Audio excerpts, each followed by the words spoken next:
Salut la piraterie, le Shinsekai. J'espère que tout va bien pour vous dans le nouveau monde. Pas trop en mode rêverie, hein, faut pas trop se pencher dessus. Donc, deuxième vidéo pour réfléchir et discuter d'un pirate qui cause pas mal de troubles dans le One Piece Buy, le très intrigant Barbe Noire, Yonkou surpuissant avec deux fruits du démon. Donc, je sais que beaucoup de choses ont été dites à son sujet, mais j'aimerais un peu poser les bases d'une nouvelle réflexion avec un angle d'approche un peu différent pour essayer de décrypter ce personnage sombre qu'est Barbe Noire. Et donc aujourd'hui, je ne serai pas là pour théoriser sur le fait que Barbe Noire ait acquis deux fruits du démon et comment c'est possible, car cela a été déjà abordé dans de nombreuses théories et par de nombreux pirates à la renommée légendaire. Je pense notamment à Ryo Sensei et sa puissance, comme il dirait. Et oui, c'est un petit clin d'œil, ça fait toujours du bien. Donc je suis plutôt là pour mener une réflexion à la façon d'un détective profiler, comme j'aime souvent à dire, pour comprendre un peu ou tenter de moins de savoir ce qui se passe dans la tête de Barbe Noire. Donc le premier thème que j'aimerais décortiquer est Barbe Noire est-il un génie ou alors est-il complètement chanceux? Ça sera suivi d'un deuxième thème, a-t-il réellement un plan ou un objectif?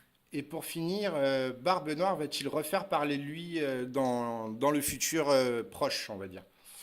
Donc on va se projeter et tenter d'être dans la tête de ce personnage charismatique pour mieux comprendre certaines de ses actions.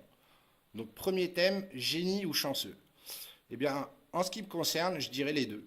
Et qu'est-ce qui me fait penser ça? C'est très simple. C'est en fait Barbe Noire, du coup, jusqu'à présent, a certaines incohérences. Par exemple, le fait d'aller à Impel Down, avec visiblement un objectif, et on ne sait pas vraiment si c'est pour du loisir ou en tout cas du tourisme, mais ça m'a assez intrigué, c'est le fait d'y aller, de se prendre une raclée par Magellan, au point pratiquement d'y laisser sa peau, quoi.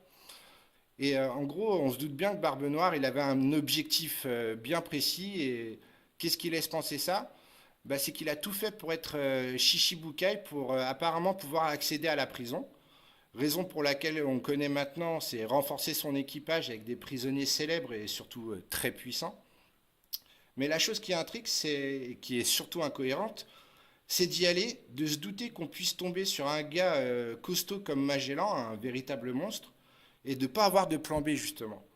Dans le sens où si Shiryu il n'était pas sorti de sa cellule en guise de renfort pour Magellan, Barbe Noire, il serait à l'heure actuelle, il serait mort, quoi. Il n'aurait pas eu d'antidote sans Shiryu. Donc la question c'est, est-ce qu'il est complètement chanceux ou alors c'est un génie, il avait plus ou moins tout prévu, quoi.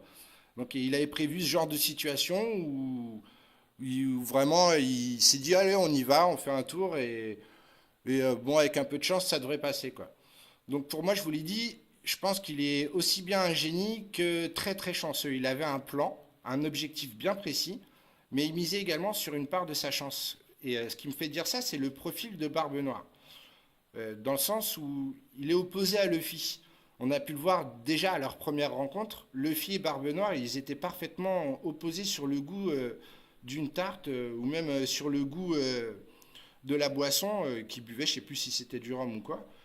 Et à ce moment-là, les phrases qui ont été dites par Luffy et Barbe Noire, c'était une façon pour Oda de nous faire comprendre que Luffy et Barbe Noire, ils sont liés en fait, symétriquement opposés. C'est-à-dire qu'ils disaient l'exactement opposé au même moment. Enfin, c'est vraiment, on a pu ressentir qu'ils avaient quelque chose à partager en fait. Et donc, une fois qu'on a assimilé ça, on a juste à résumer un peu le profil.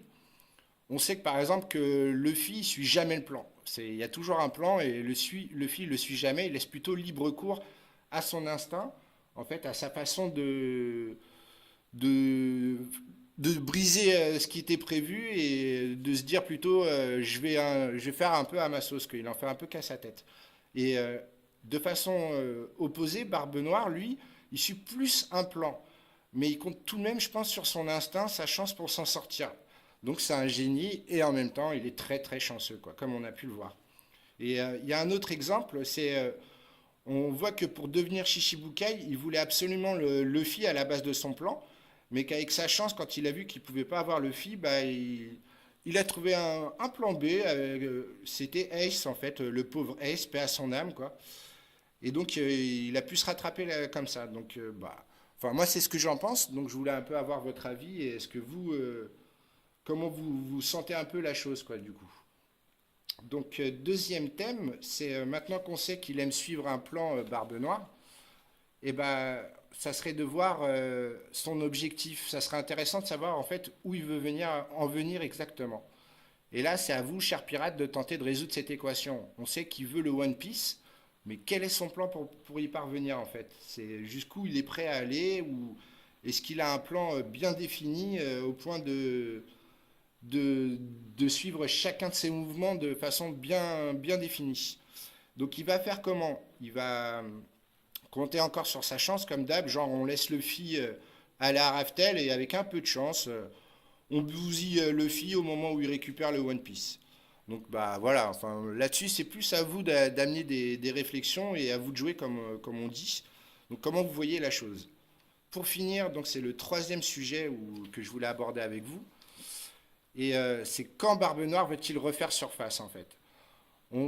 Si on suit un peu du coup la logique du profil de Barbe Noire, comme on a pu voir jusqu'à présent, il devient évident que Barbe Noire va pointer le bout de son nez pendant l'arc Wano Kuni. Mais de quelle façon en fait? Selon moi, je pense qu'il va profiter du chaos de la bataille de Kaido et surprendre tout le monde en allant chez Big Mom pendant que celle-ci a fait l'erreur d'aller à Wano et de laisser du coup son territoire un peu plus vulnérable en son absence. En fait, ça permettrait à Barbe Noire de récupérer le poneglyphe en l'absence de Big Mom. Donc une nouvelle fois, ben, comment vous voyez la prochaine réapparition de Barbe Noire? Est-ce que vous pensez qu'il va débarquer dans la bataille, attendre que ce soit le chaos absolu et tenter de voler les pouvoirs de Kaido ou des guerriers qui seront tombés ou pratiquement sur le point de mourir? Donc quel est votre avis là-dessus?